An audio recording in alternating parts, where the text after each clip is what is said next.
आवाज येतोय का आवाज?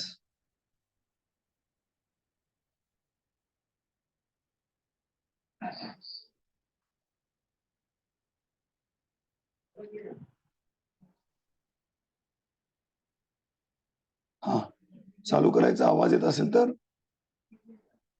चला. तीन भुवन में सा वीतरागवी ज्ञानता शिव स्वरूप शिव का नमो त्रियोग समारी की।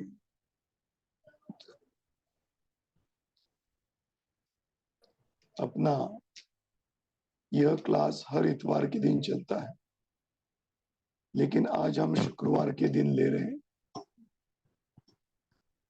तीन लोक के बारे में हमने मध्यलोक की चर्चा की, अधोलोक में नरक की चर्चा की, अभी अधोलोक में ही भवनवासी देवों की चर्चा हो चुकी है। आज से हम इस अधोलोक में रहने वाले व्यंतर देवों की चर्चा करने जा रहे। देखिए, व्यंतर देवों के बारे में कई गलत धारणाएं हैं, कई गलत मान्यताएं हैं और लोग इन मान्यताओं में जी रहे हैं, लेकिन वास्तव में यह मान्यता किस प्रकार से गलत है, सर्वप्रथम उसकी चर्चा हम करेंगे और फिर इन व्यंतर आदि के बारे में जानकारी लेंगे। देखना, इन व्यंतरों के 8 भेद होते हैं। इसमें से 3 भेद फेमस हैं जो कि सब लोग जानते हैं। एक भूत, पिशाच और राक्षस। ये नाम तो आपने सुने हैं और इनके बारे में आपके मन में कई प्रकार की मनोधारणाएं बनी हुई। कैसी मनोधारणाएं? देखिए, मैं आपको उसके बारे में थोड़ी सी जानकारी दूं। मनोधारणा ये शब्द इसलिए मैंने प्रयोग में लिया क्योंकि जीवों की कई प्रकार की कल्पनाएं देख देख कर, सुन सुन कर वह अपने जीवन में बना लेते हैं। जैसे उदाहरण के लिए मैं आपको बोलूं कि भूत भूत की कल्पना जीवों ने कई प्रकार से की कर रखी। मुझे बताओ, भूत कैसा होता है? कोई कहता है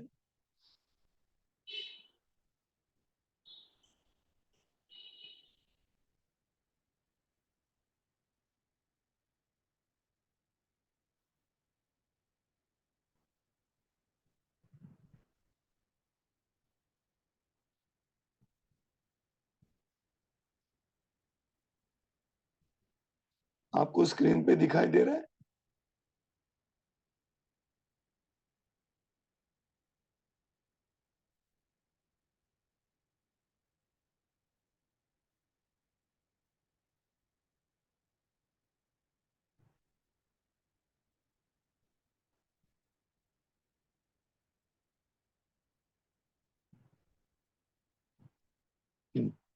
देखिए, आपने भूतों का नाम तो सुन रखा है। भूतों के बारे में कई जगह चर्चाएं भी होती है।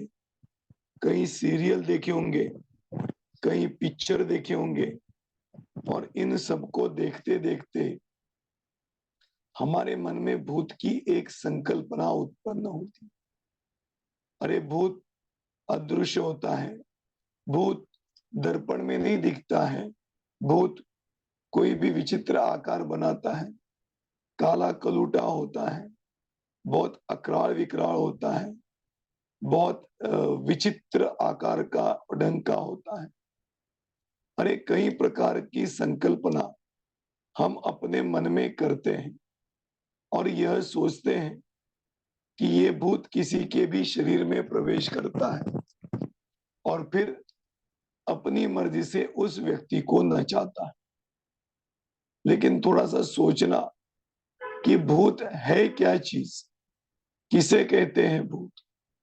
और भी कई संकल्पना अपने मन में बनी हुई है। दूसरी संकल्पना ये कि भूत उल्टा लटकता है, पीपल के पेड़ पे लटकता है और वहीं पर रहता है, या कोई पुराना घिरा हुआ अधगिरा मकान हो उसमें रहता है और सबको परेशान करता रहता है। समझना। और उस भूत को भगाना हो तो क्या करो, राम राम राम राम बोलो तो भूत भग जाएगा, या झाड़ू से ऐसे पटको तो भूत भग जाएगा। अरे ये सब संकल्पनाएं हमने अपने मन में हमने अपने मन में एकमात्र इन सीरियल और पिक्चरों को देख के बनाई। और अक्सर यही सोचते हैं कि भूत सबका बुरा करता है, भूत सबको परेशान करता है। अरे ये संकल्पना ही मूल में गलत। गलत क्यों कह रहा हूं, सुनना, समझना। ये भूत देवगति के जीव का एक भेद। राक्षस, राक्षस कैसा होता है? अरे जिसकी दो बड़ी बड़ी सींग होती है, घुंघराले बड़े बड़े बाल होते हैं, ऐसा काला कलूटा मोटा सा, सिर्फ उसने तौलिया बांधा हुआ है, ऐसा बिल्कुल बेढब आकार का, ऐसा राक्षस होता है। और वो राक्षस हाथ में गदा लेके घूमता है और जब चाहे जिसको चाहे मार देता है।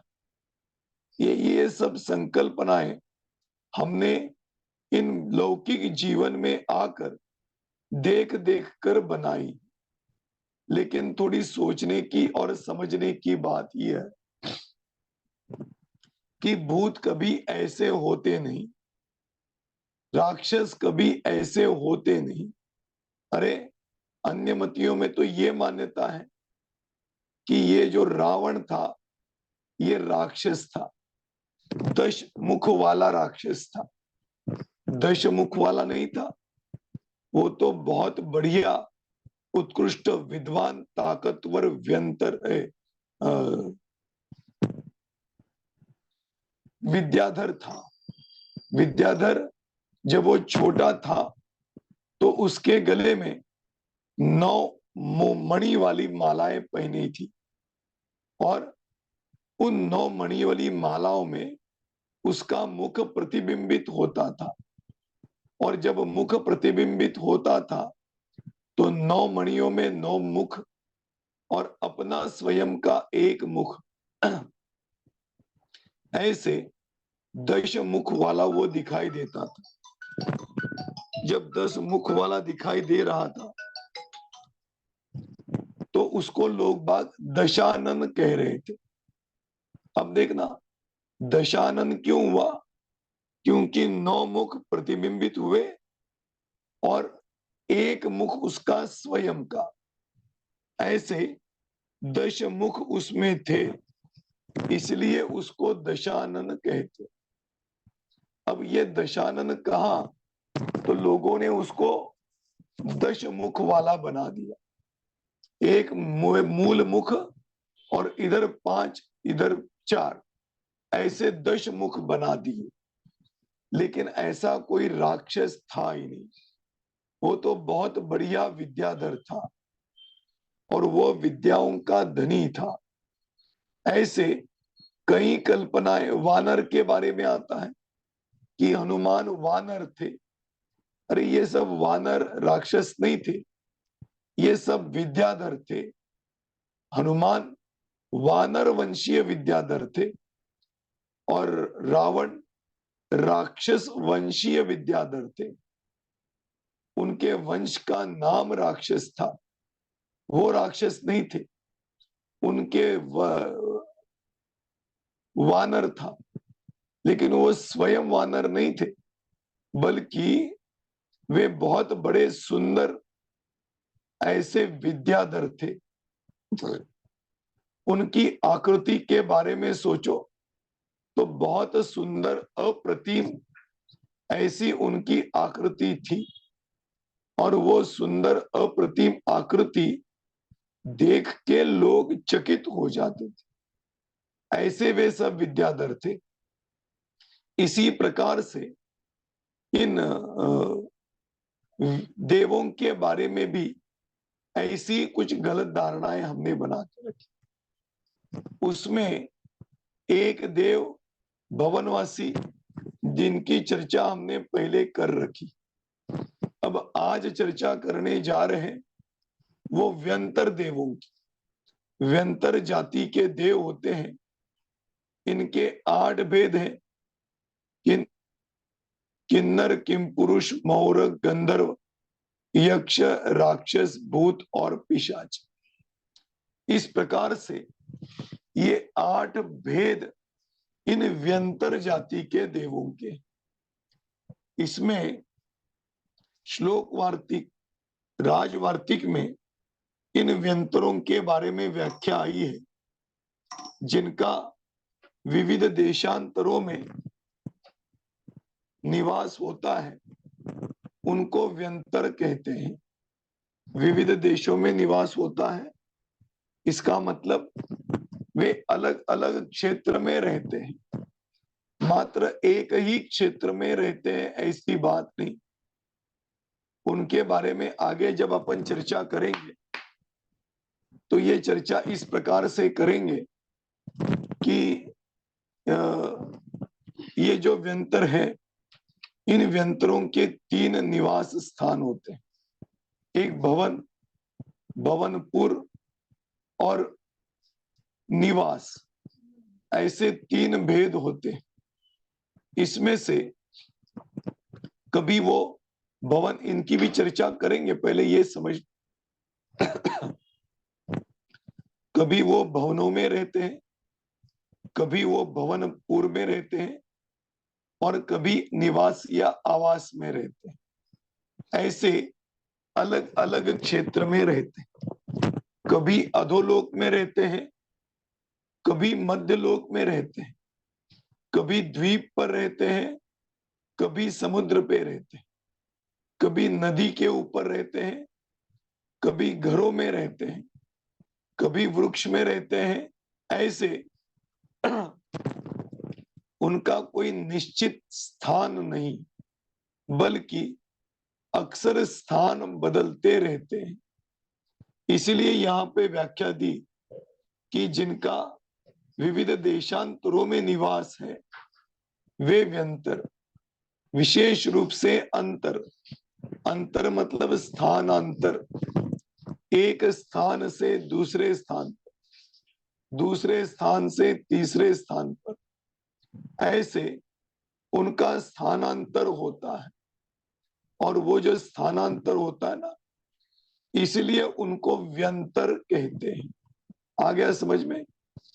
तो स्थान जिनका निरंतर बदलता रहता है, ऐसे बदलने वाला स्थान जिनका होता है उनको व्यंतर कहते हैं। और वे अलग अलग प्रकार से रहते हैं। इसमें इनके भेद है किन्नर, किमपुरुष, महोरग, गंधर्व, यक्ष, राक्षस, भूत और पिशाच। ये जो 8 प्रकार के भेद है ना, ये 8 प्रकार के भेदों के बारे में भी कई गलत संकल्पनाएं हैं। कैसी गलत संकल्पनाएं हैं? ये संकल्पना इस प्रकार से है कि जैसे किम पुरुष, महोरग, महोरग मतलब जो सर्प जैसा है, सर्प का अधिपति है, उसको महोरग कहते हैं। किन्नर जो हीन जाति के देवों के साथ रममाण होते हैं, उनको किन्नर कहते हैं। किम पुरुष ऐसे हीन जाति के देवों के साथ रमते हैं। मतलब यदि नाम की अपेक्षा देखो थोड़ी नयों की अपेक्षा इनको समझने की कोशिश करें। तत्वार्थ सूत्र में 7 प्रकार के नयों की चर्चा आती। इसमें एवं भूत नय, यह एक नय कहा गया है, और दूसरा नय शब्द नय, एक ये है। तीसरा समभिरूढ़ नय, यह एक नय आता है।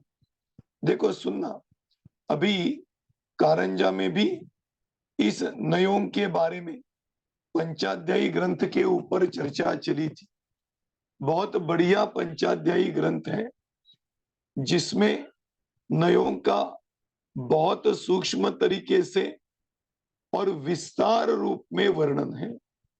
इसमें से ही इन 2 नयों की चर्चा से हम इस विषय को समझते। एक शब्द नय, दूसरा समभिरूढ़ नय। शब्द नय की अपेक्षा देखो तो महोरग, उरग मतलब सांप, महाउरग इसको कहते हैं। महोरग मतलब बहुत बड़ा सांप, इसको महोरग कहते हैं। अब बताओ, स्वर्ग का देव कोई सांप हो सकता है या सांप की जाति में जा सकता है? अरे सांप तो तिर्यंच गति का जीव हो गया, और महोरग नाम का व्यंतर देव देवगति का जीव हो गया। और देवगति का जीव देवों जैसा होगा कि सर्प जैसा हो? आप यदि उसको सर्प जैसा मानोगे तो ये देवावरणवाद कहलाए। देव की संकल्पना का अवर्णवाद हो गया, और वह दोष आपको लगेगा। देवों को भी देवों जैसा समझना चाहिए। देवों जैसा इसलिए कह रहा हूं क्योंकि देवों की आकृति मनुष्यों जैसी होती है, लेकिन सुडौल, सुंदर, अप्रतिम होती। वो कोई पत्थर में नहीं होते, वो कोई तिर्यंच के आकार का नहीं होता है, या ऐसा नहीं होगा कि मुख तिर्यंच का और शरीर पूरा का पूरा मनुष्य का। ऐसे कभी भगवान, ऐसे कोई स्वर्ग के देव होते ही नहीं। ऐसे तो कुभोग भूमि के जीव होते। इसलिए स्वर्ग के देवों के बारे में ऐसी संकल्पना करना वास्तव में देवावरणवाद कहलाता। स्वर्ग के देवों के प्रति, जैसे क्षेत्रपाल पद्मावती, इसमें भी किसी पत्थर को आपने वो ऑरेंज कलर का सेंदूर फांस दिया, लगा दिया, और उसको देव मानकर बैठे। कौन सा? क्षेत्रपाल। अरे क्षेत्रपाल भले ही स्वर्ग का देव हो, लेकिन वो देव पत्थर जैसा नहीं होता। वो देव मनुष्यों जैसा, उसमें भी सर्वांग सुंदर होता है।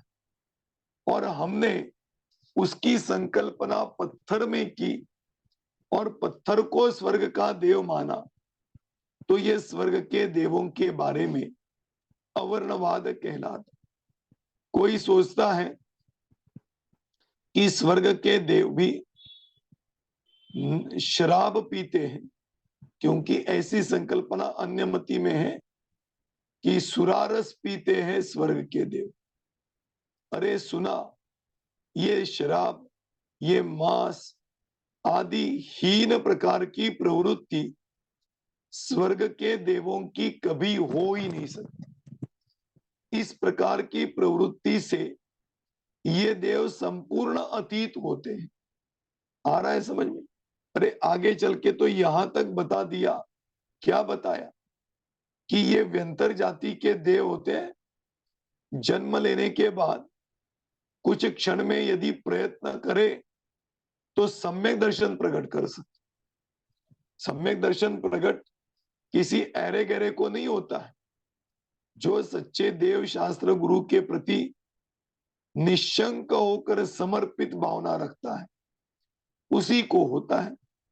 तो वह स्वर्ग के देवों की ऐसी सुरापान करे, मांस भक्षण करे, ऐसी संकल्पना करना, यह सब अवर्णवाद की निशानी, दोष की निशानी, बल्कि व्यंतर जाति के देव, व्यंतर इसलिए कहा क्योंकि अक्सर स्थानांतरित होते हैं, एक स्थान से दूसरे स्थान पर गमन करते, इसलिए उनको व्यंतर कहा।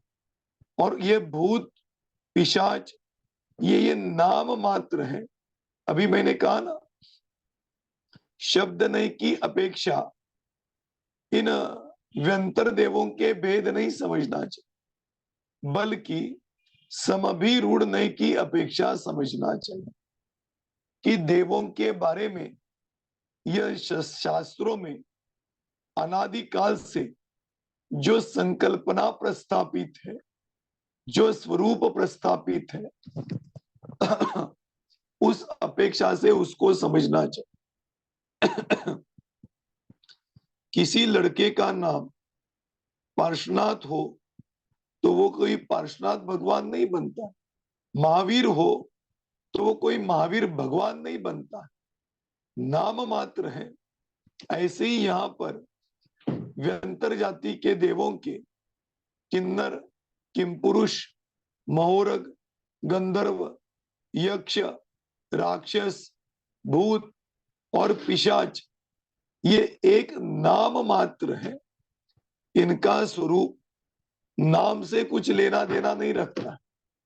इनका स्वरूप तो बहुत सुंदर, बहुत धन, बहुत ही दिखने में अप्रतिम, ऐसे इन स्वर्ग के देवों का स्वरूप होता। इसलिए ये व्यंतरों के बारे में जितनी भी हमारे दिमाग में हमने संकल्पना पाल रखी है ना, वो सब संकल्पना हमें छोड़नी चाहिए। ऐसे कोई देव नहीं होते। और दूसरी बात, ये देव आकर मनुष्यों को कभी परेशान नहीं करते, बल्कि मनुष्यों के साथ वो खेलते हैं, जिज्ञासा पूर्वक खेलते हैं, सिर्फ खेलते हैं। कभी कभी कोई कहता है और ये उसके शरीर में तो भूत आया था और वो ये कह रहा था कि मुझे दारू की बोतल चाहिए, मुझे शराब पीनी है। अरे ये सब कल्पनाएं इस मनुष्य लोक में मनुष्यों ने पाल रखी। स्वर्ग के देव कभी शराब को छूते तक नहीं, गंध भी नहीं लेते।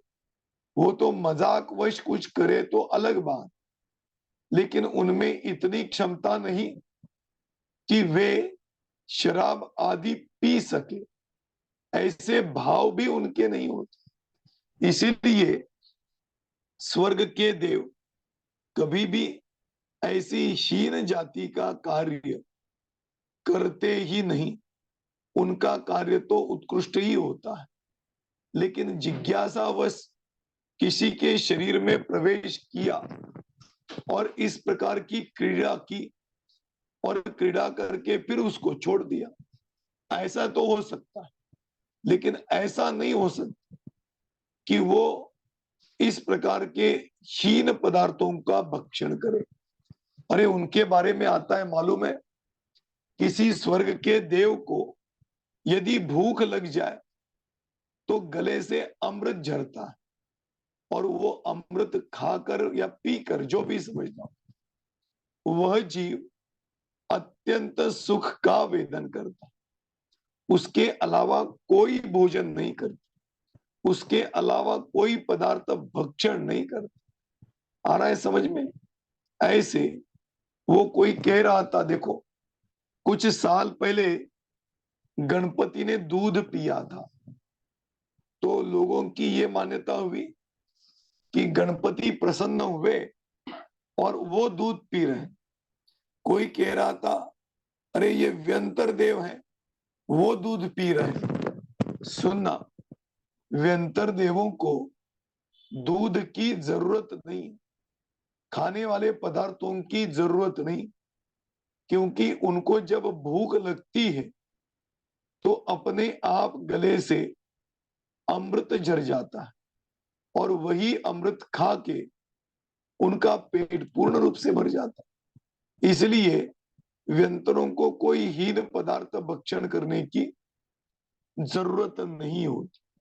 ऐसे ये व्यंतर देव मनुष्यों के शरीर में कुतूहलवश कभी प्रवेश कर जाए, लेकिन प्रवेश किया तो ये मत समझना कि उसकी ये एक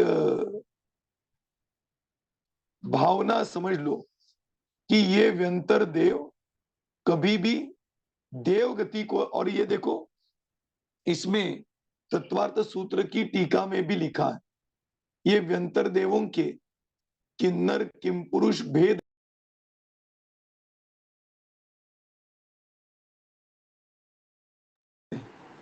नाम कर्म के उदय से, ये किन्नर ये नाम कर्म का उदय है। सुनना भी, वैसे तो मूल भेद उसमें इसका नाम कभी आता नहीं।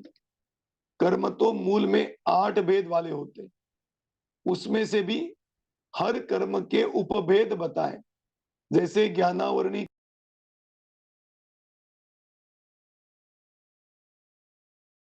आयु का, नाम का, गोत्र का, सबके उपभेद बताए। ये स्थूल रूप से उपभेद शास्त्रों में आते हैं। यदि उनके भेद करने जाओ तो जितने प्रकार के वस्तुएं हैं, वस्तुएं मतलब शरीर आदि की निर्मित होती है, उतने प्रकार के कर्मों के भेद होते। आ रहा है समझ में? इसलिए अलग अलग कर्मों के उदय के कारण हर व्यक्ति का अलग अलग शरीर बना है, एक प्रकार का शरीर नहीं। क्यों? क्योंकि एक प्रकार के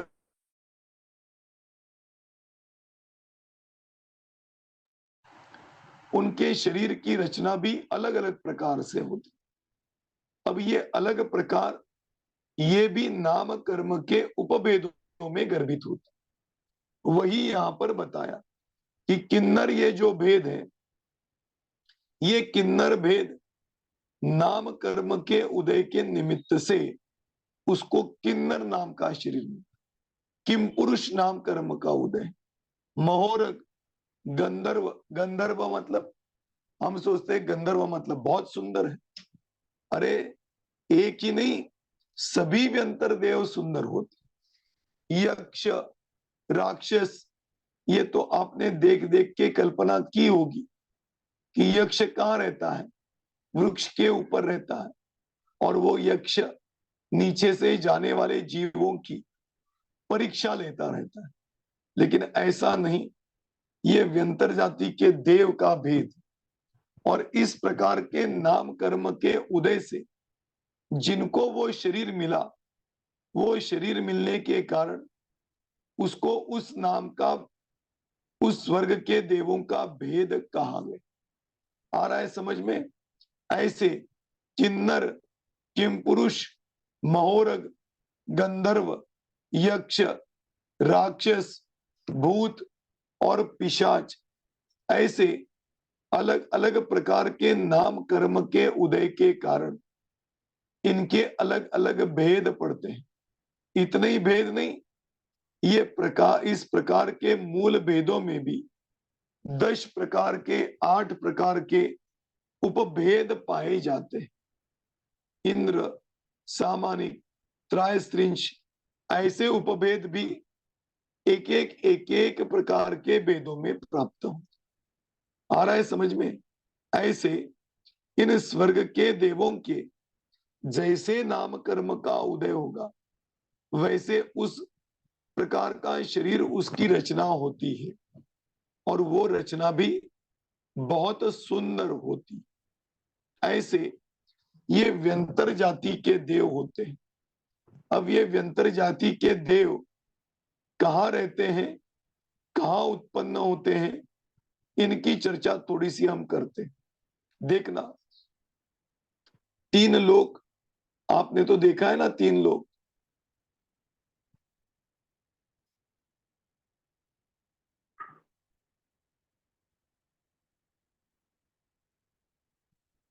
ये देखिए आपके सामने, ये 3 लोक हैं।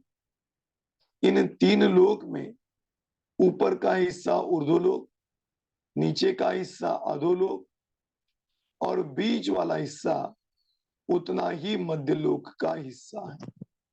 अब सुनना, इस ऊर्ध्व, मध्य और अधोलोक में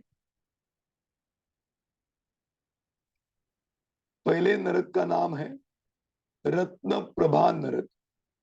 इस रत्न प्रभा नरक के, ये जो ग्रीन कलर का आपको दिखाई दे रहा ना, ये रत्न प्रभा पृथ्वी।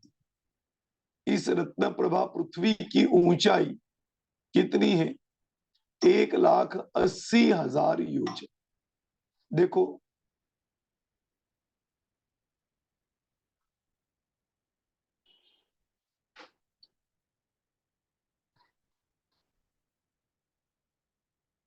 देखिए आपके सामने ये है रत्न प्रभा पृथ्वी के बीच वाला हिस्सा। ये इसकी ऊंचाई है 1,40,80,000। अब देखिए, इसके भेद करके आपको समझाऊं। इस पहली पृथ्वी के मूल 3 भेद होते हैं: खर भाग, पंख भाग और अबहुल भाग। खर भाग है 16,000 योजन का, पंख भाग है 84,000 योजन का और अबहुल भाग है यह 80,000 योजन का। इस अबहुल भाग में 16 नरकों की व्यवस्था है। बचे हुए ऊपर के 2 हिस्से, एक खर भाग, दूसरा पंख भाग। खर भाग 16,000 योजन ऊंचा है और दूसरा पंख भाग 84,000 योजन ऊंचा है। इन 2 हिस्सों में इन व्यंतर देवों के भवन पाए जाते हैं। मैंने आपको पहले बताया कि 3 भेद होते हैं: भवन, भवनपुर और आवास। इसमें से भवन एकमात्र इस खर भाग और पंख भाग में पाए जाते हैं। इसमें भी जो हमने व्यंतर जाति के देवों के 8 भेद किए, उसमें से एक जाति राक्षस जाति, इनके भवन इस पंख भाग में पाए जाते हैं और बाकी के 7 भेद हैं, इनके भवन इस खर भाग में पाए जाते। मतलब प्रथम नरक में, खर भाग में ये व्यंतर जाति के देवों के भवन और 84,000 पंख भाग है, उसमें इनमें से राक्षस जाति के देवों के भवन, मतलब किन्नर, किमपुरुष, महोरग, यक्ष, राक्षस, भूत और पिशाच। इन भेदों में एकमात्र राक्षस जाति के जो देव हैं, इनके भवन इस पंख भाग में पाए जाते हैं और बाकी के सब देवों के भवन इस खर भाग में। खर भाग में भी ऊपर के 1,000 योजन वाला हिस्सा छोड़ दो, नीचे का 1,000 योजन वाला हिस्सा छोड़ दो, तो 16,000 में से 2,000 योजन चला गया, बचा 14,000 योजन। इस 14,000 योजन वाले हिस्से में इन व्यंतर जाति के देवों के भवन पाए जाते।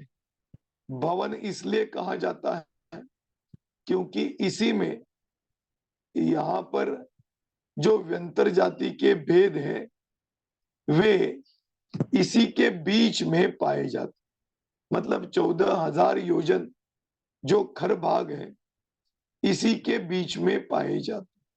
अब सुनना, ये इसके बीच में तो पाए जाते हैं, ये तो ऊंचाई की अपेक्षा। अब लंबाई में देखें तो कहां है? देखो, सुनो थोड़ा सा।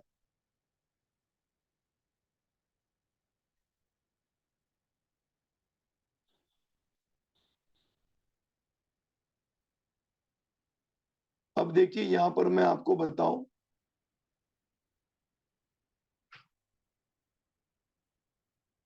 आ गया।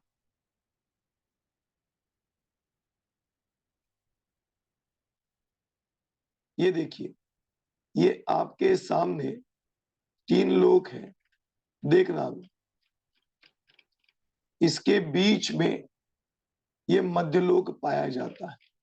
मध्यलोक में भी ये बीच में जम्बू द्वीप, जम्बू द्वीप के बाद लवण समुद्र, फिर द्वीप, फिर समुद्र, फिर द्वीप, फिर समुद्र, ऐसे असंख्यात द्वीप और असंख्यात समुद्र इस मध्यलोक में पाए जाते हैं। इन असंख्यात द्वीप समुद्रों में से कुछ असंख्यात को छोड़कर आगे, मतलब क्या बता रहा हूं सुनो।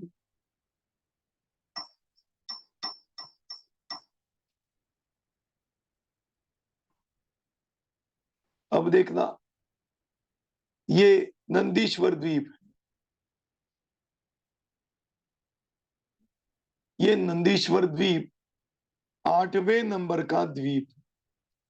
इस 8वें नंबर के द्वीप तक पहुंचने के लिए इसके बीच में 7 द्वीप चले गए, फिर 8वां द्वीप, ऐसे आगे आगे चलते जाएंगे तो असंख्यात द्वीप को छोड़कर, सुनना अब मेरी बात, चौड़ाई में असंख्यात द्वीप को छोड़कर अधोलोक के, कौन सा, ये अधोलोक हुआ।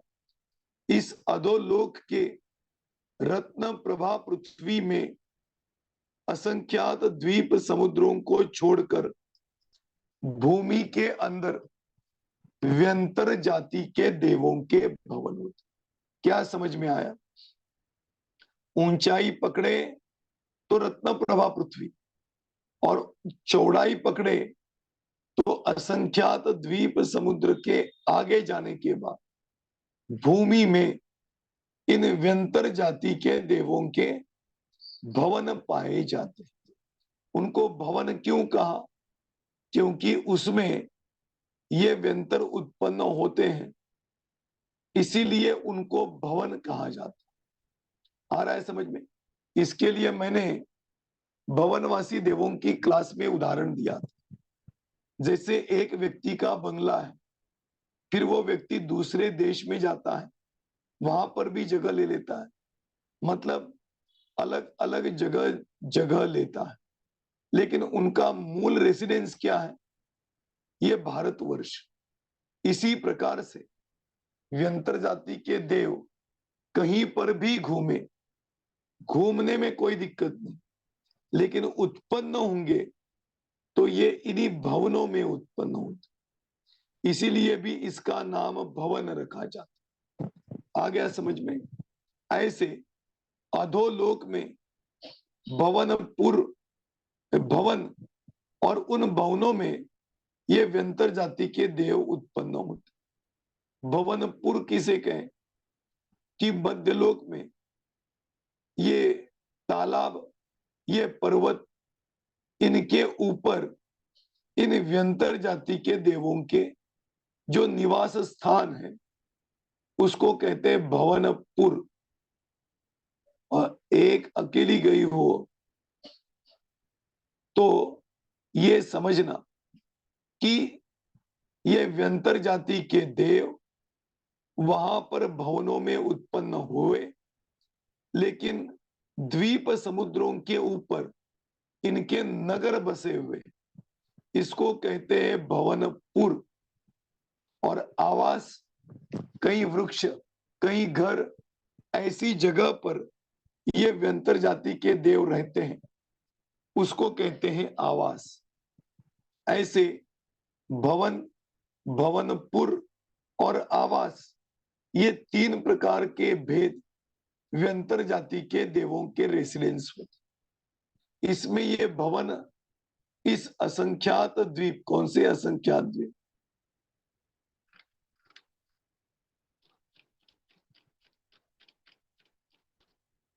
ऐसे मूल इस द्वीपों को छोड़कर आगे चलकर नीचे भूमि में उनके भवन पाए जाते हैं।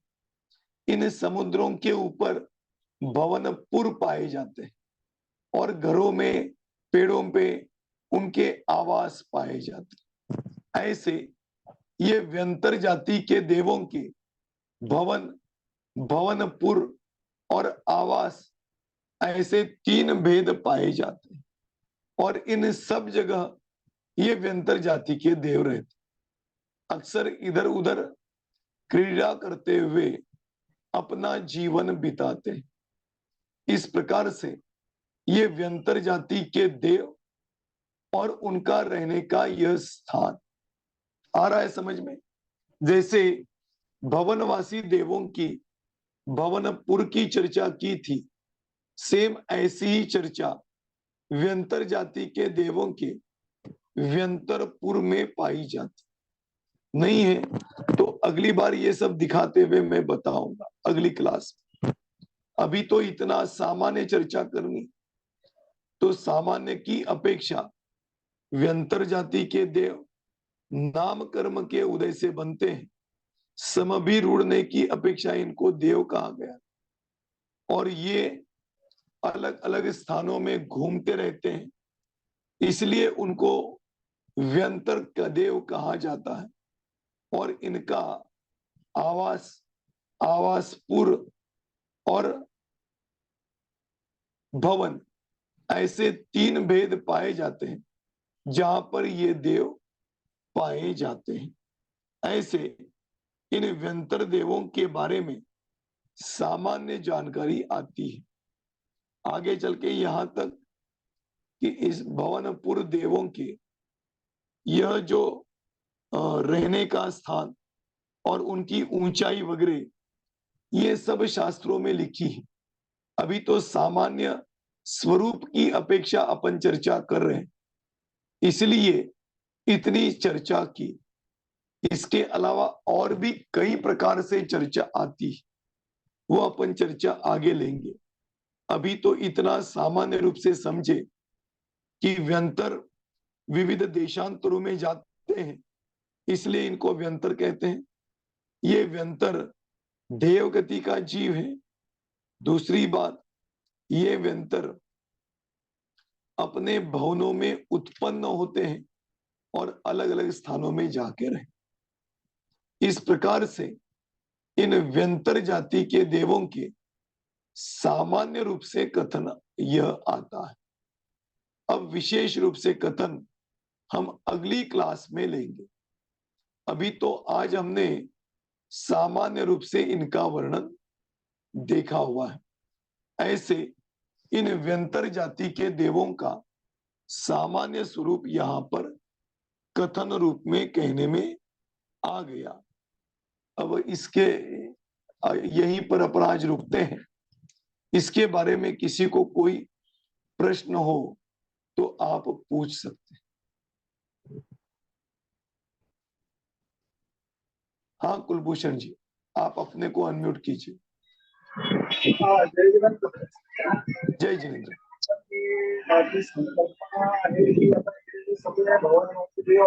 तुमचा आवाज थोडासा अस्पष्ट यायला आहे, थोडस जवळ येऊन बोला. हा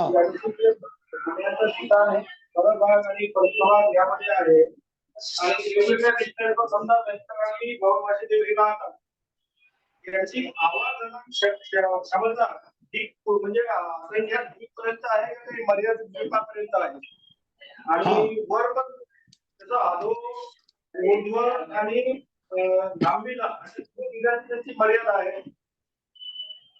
हाँ, व्यंतर जाति देवांची, व्यंतर जाति के देवों की ऊर्ध्व की ओर कितना गमन करते हैं, राइट, मतलब तिर्यक रूप से कितना गमन करते हैं, अधो रूप से कितना गमन करते हैं, ये हर देव के उस पद की मर्यादा की अपेक्षा मर्यादाएं कही। जैसे इंद्र की मर्यादा ज्यादा है, लेकिन सामान्य त्रैस्त्रिंश अंगरक्षक इनकी मर्यादाएं कम कम होती है। ऐसे इन जीवों के पद की अपेक्षा इनकी अलग अलग मर्यादाएं होती। पण उनका वास्तव म्हणजे वास्तव में असंख्यात शिक्षक है। अबे 2 मिनिटं थांब ना. 2 मिनिटं थांब, अब प्रश्न देखिए, विचारना है. आप कह रहे हैं कि इनका वास्तव्य वास्तव में कहाँ रहता है, बराबर ना? आई पण कोण घडलं? मला पण हेलो आवडतं.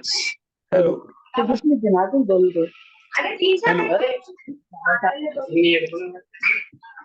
हेलो हा आवाज आवाज येतोय का आपला?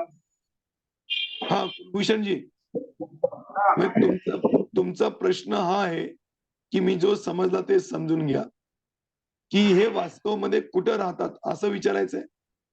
नाही वास्तवमध्ये कुठे राहणार नाही. त्याची वास्तवमध्ये भ्रमण करण्याची क्षमता जी आहे ना, प्रत्येकाची वेगवेगळी आहे. परंतु असंख्यात द्वीपांचा शेवटचा जो द्वीप आहे त्या द्वीपापर्यंत राहण्याची क्षमता आहे का काही मर्यादा, त्यालाही मर्यादा आली नाही, तिथपर्यंत जाऊ शकतो कोणी.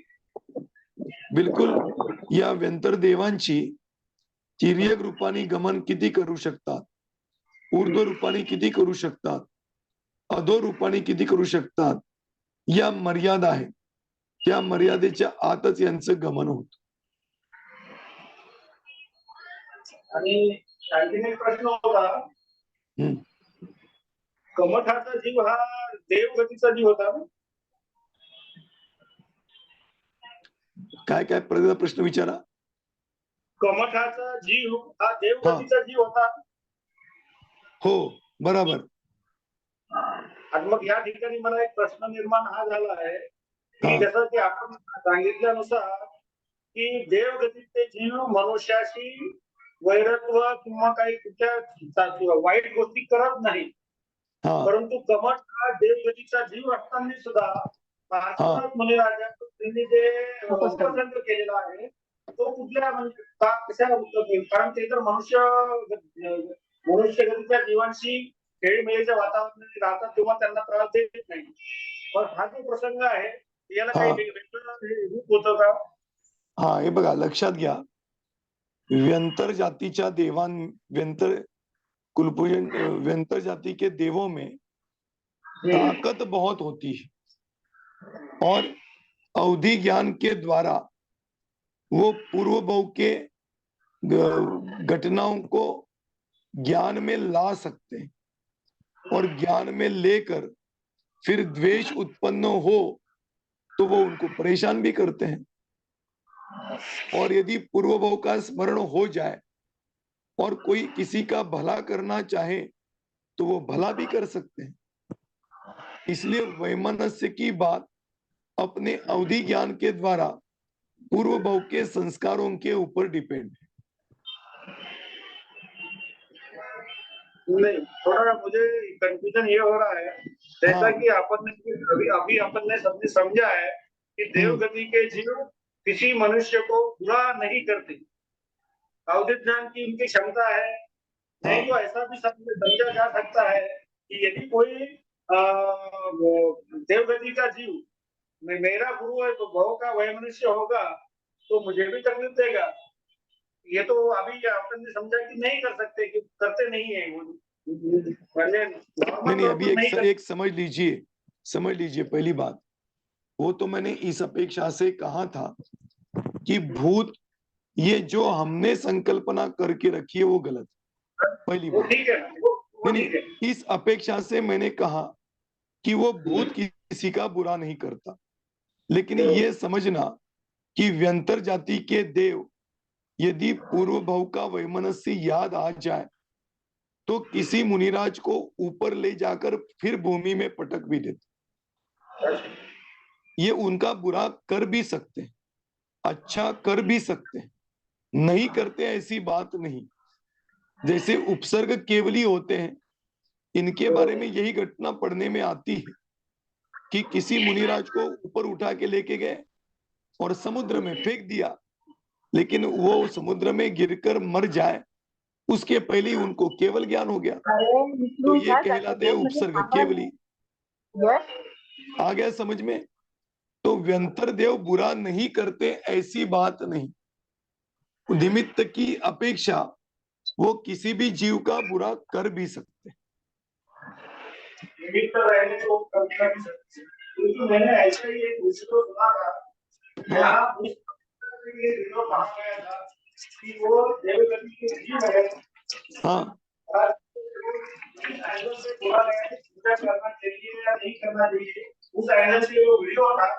लेकिन उस वीडियो में भी ये संकल्पना बताई गई थी कि इतना तो है नहीं, एक बार वो अपना कर सकते हैं उस अपेक्षा से थोड़ा सा नहीं नहीं सुनिए, ये क्या है, देखिए व्यंतर जाति के देव कर्ता की अपेक्षा किसी का बुरा नहीं करते।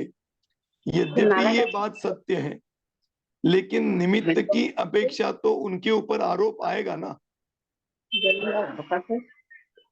अभी पार्श्वनाथ भगवान के कर्मों का उदय था और कमठ ने उपसर्ग किया।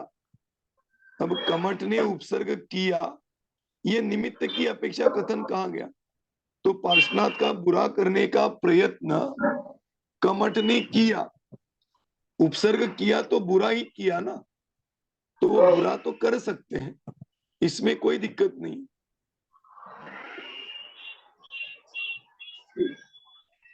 ठीक है,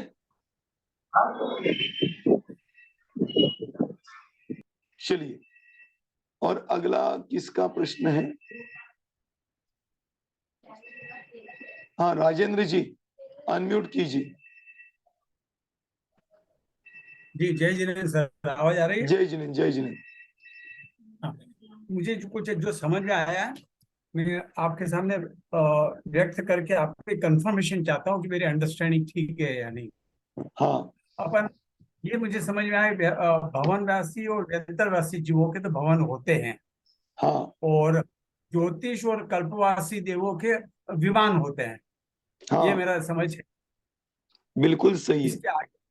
इसके आगे ये है कि ये कल्पवासी देव जिसको विमानवासी भी कहते हैं, तो कल्पवासी शब्द से कभी ऐसा प्रतीत होने लगता है कि उनके वहाँ कल्प वृक्ष होते हैं। ऐसा होता तो नहीं है ना, विमान में कल्प वृक्ष तो होते नहीं, कल्प वृक्ष तो भोग भूमि में होते हैं सर। बिल्कुल, कंफर्म करना तो ठीक है सर। हाँ। अच्छा, इनको और बस कल्पवासी क्यों कहते हैं? हाँ क्योंकि वो 16 बताइए सर। स्वर्गों को 12 हाँ, कल्पनाओं में बांटा गया है। कल्पनाओं में, हाँ हाँ जी, ठीक है, ठीक है सर। और हाँ चलिए, हाँ ठीक है सर, जय जय। जय जिनेन्द्र। चलिए और किसी का प्रश्न है?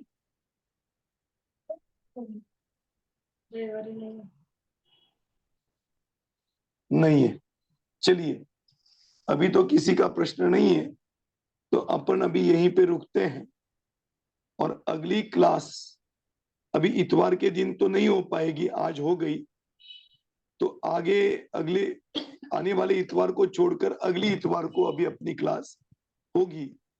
अब उसमें हम इनके आवास, पुर और भवन कैसे होते हैं, उनका क्या स्वरूप है, इन 8 वेदों में क्या क्या प्रकार होते हैं, उनके कल्प वृक्ष कैसे होते हैं, क्या होते हैं, इन सब की चर्चा हम अगले क्लास में करेंगे। आज यहीं पर रुकते हैं। जिनवाणी स्तुति। जावाणी के ज्ञान से सूझे लोकालो, सोवाणी मस्तक नमो सदा देतौडो। 9 बार नमोकार मंत्र।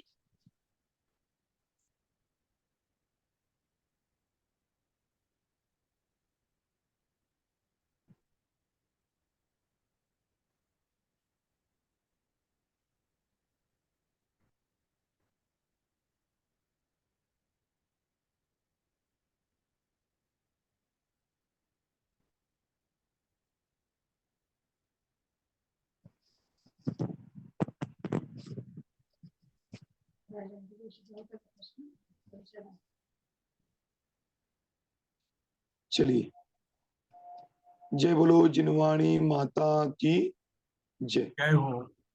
जय। सबको सादर जय जय जिनेन्द्र। जय जिनेन्द्र।